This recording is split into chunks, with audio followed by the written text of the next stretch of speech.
Welcome back to News Geelong. Kids Plus Foundation is another organisation within our community that serves all abilities with its experience and skill. Now the age of technology has reached the foundation through the help of Telstra.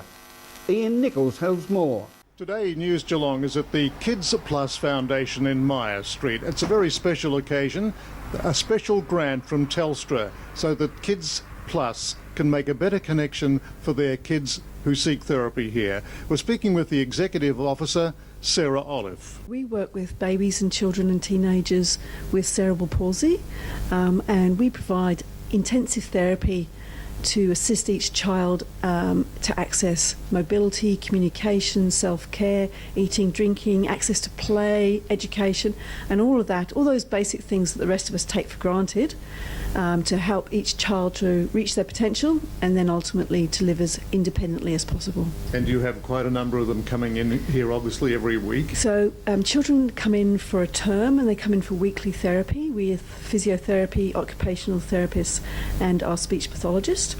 And they come in, we have about 70 children a term, so yes, it's a significant number of children. Now we're here for a very special occasion. Today is special for you. Some funding has come through from Telstra, which is going to change the way things are happening around here. Yes, we've just been notified of a fantastic grant from Telstra, the Connecting Up grant, and we were successful in being awarded $10,000, and that is specifically going to be used for purchasing iPads and specialist apps to help children communicate. So it's the bigger picture is around connecting children with technology, but for our group of children it's actually helping them connect with their family, their friends, to make choices, and then ultimately to being able to connect them to the wider world. It's been an absolute pleasure to be involved with the Kids Plus Foundation. They've received one of our $10,000 grants as a part of the Telstra Everyone Connected grants. There was over 100 organisations nationally that have been able to take advantage of the grant. So $1 million nationally has been provided to organisations like the Kids Plus Foundation, and we're certainly pleased to have the opportunity to be here today to see how the grant is going to make a difference to the children that are part of the Kids Plus Foundation. Well, Sarah has already explained to our viewers just what a difference it is going to make, and we'll see very shortly. We have Ella and Cara here. We'll just see how they react to this wonderful new technology, the iPad. A lot of us oldies even could use a little bit of tutoring as well in this. Yeah, and certainly from Telstra's perspective, we take seriously our part in terms of the community and the input that we must have in relation to helping people to understand how to use technology in this digital age. So there's a number of things we do. The Everyone Connected grants is just one thing, and the Kids Plus Foundation has taken advantage of that. But in addition to that, we do a whole stack of other things as an organisation to help train people so that they can use technology. And particularly for members of the older members of our community, we are very, very critically aware of their need to be brought along in the digital age, and we conduct a number of training sessions with older members of our community to help them to understand how they can use digital technology. How often does Ella come along here to Kids Plus? Ella comes in here once a week. She sees a physio at the moment, Reggie, and it's been fantastic. In the time we've been coming here, she's gotten up off the floor, she's learnt to sit up, she's learnt to crawl, and she's now working on walking. So Kids Plus has been fantastic for Ella. And she's already into the new technology. It's just arrived and she's into it. Loving the iPads, yes. She'll be able to use this to communicate. It'll be her voice for her. It'll be, and yeah, it'll be fantastic. Well, she's showing a great deal of interest, not only in the iPad but our microphone. But obviously, this is going to be a great assistance. It's a step forward, isn't it, into the next, into the new millennium, virtually. It is, and it is. It's a step forward, and it's made life so much easier for families with children with challenges. it's just so much easier. It's going to change so many lives. What about at home? Does she take any notice of the computerised age? Has she sort of has it been part of her life? Yes, anything at home, the TV, anything like that. She's pretty much worked out the remotes, and she loves the computer, loves pressing the buttons, and iPhones and any kind of phones or anything. She's always grabbing them and playing with them. So yeah, kids have a huge interest in these types of things. At Telstra Countrywide, this is Ian Nichols reporting on a very generous grant to Kids Plus Foundation Geelong. Thank you, Ian, for that report.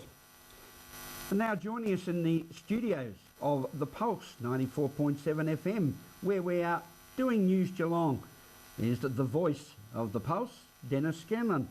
How are you, Dennis? I'm well, thanks, Rollo, and welcome to The Pulse and this very nice setup here, isn't it? It's an excellent setup, and when we consider going back to halcyon days, it used to be just, well, an old storage facility, and the Versitat have done a wonderful job in developing this whole area, both radio and television, communications, all forms of training for people around Geelong. I can remember, Rollo, when I first arrived here, it was Geelong Radio, just out here to our left. There used to be a sandwich bar, and then under the old management, and then a Geelong health inspector came in one day and said, "Oh, where's your certificate to run this sandwich bar?" And they said, "Oh, what certificate?" So that was the end of the sandwich bar. But no, we went from, I think it started off as Triple YR, which was Yu Yang's, then Geelong Radio, and then under Peter Moore, ex-manager, it became The Pulse. But no, the Versitat, if it wasn't for the Versitat, Rollo, The Pulse wouldn't be here. And you're sure they closed the sandwich down bar, not that Dick Philpott didn't eat it out? Oh! No, we had to lock it when he appeared. Dennis, you've enjoyed your time, and you are still enjoying your time daily on The Pulse? Yes, Rollo. I mean, people say to me, you know, you're sort of a bit of an old fart. Why do you do it? Well, I do it because I enjoy it. What else am I going to do? I don't fish. I don't garden. So it gives me a reason to wake up in the morning. I enjoy it. They leave me alone. It's not like, mainstream radio. Why did you say that? Why did you do this? I haven't got worry about those dreadful things called ratings. So I enjoy it. So the day that I get sick of it, or the day that they say, "Scanlon, we think you better retire," is when I'll give it away. And I think you're much the same. And Dennis, in your program, which is on each Monday to Friday morning, you present Geelong and all activities happening in and around our city in different modes. That's right, Graham. Yeah, I mean, if you listen to 3AW, you hear very little that relates to Geelong. 3LA are much the same, and Bay FM and K-Rock do a great job, but basically they're music stations. So in my show, we try and concentrate on Geelong issues. Things like the council elections, we have debates. For the council elections, we have state election debates, federal election debates. So yeah, we give Geelong people things that they probably won't hear on 774 or 3AW. And of course, there was great coverage during the City of Greater Geelong recent elections with the directly elected mayor. We had not really a debate, we call them debates, Rollo, but really they're forums, which were good. I think we got great interest there. And we do things like that, let's say the federal and state elections. We do the local footy, as you would well know. With Stefani, you would well know because you arranged that for us. Yeah, we do things like the local footy. See networking now with 3AW. They used to do the local, the A stations, 3CS, 3HA, Hamilton, etc. used to do their own footy. Now they take 3AW. So local footy doesn't get much of a run. On the Pulse, we do the GDFL, of course, and mention the other two codes as well. We have a regular Monday and Friday show where we talk about the three leagues. Now people won't get any of that on 3AW or 3LO. No, people of Geelong have become used to 94.7 The Pulse, the voice of Geelong, we could call it. And how many years have you been here now, Dennis? 12. Righto, Peter Moore was the manager, the very colourful Peter Moore. Yes. And still outspoken. Yes, oh yeah, very shy and hates coming forward. He got me here 12 years ago, and I said, I'll go over there for a while, and that was 12 years ago, and I'm still stuck here. But when I say I'm still stuck here, I'm quite happy to be stuck here. Dennis Scanlon speaking with us from The Pulse, FM 94.7 on News Geelong, as we go to a break, and we'll return with sport and Mitch Cleary after this.